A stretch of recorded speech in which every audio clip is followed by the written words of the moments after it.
গতকাল আড়াইটার দিকে হাটহাজারী থানার চিকনডন্ডি গ্রামের একটি 5তলা ভবন থেকে আমরা সেউ জঙ্গল সলিমপুরের শীর্ষ সন্ত্রাসী ওসমান গনিকে বিপুল পরিমাণ অস্ত্র আপনারা ইতিমধ্যে দেখেছেন।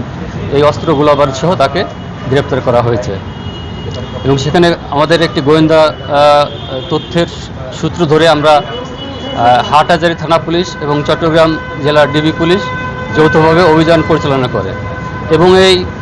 ওসমান গনি তার নামে 18টি আগ্নেয়াস্ত্র, ডাকাতি এবং খুন মামলা রয়েছে এবং সে জঙ্গল সলিমপুরের শীর্ষ সন্ত্রাসী হিসেবে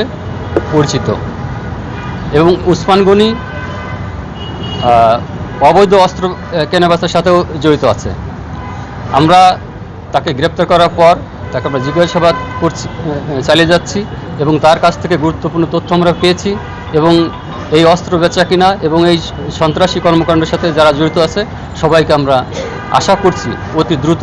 গ্রেপ্তার করতে সক্ষম হব।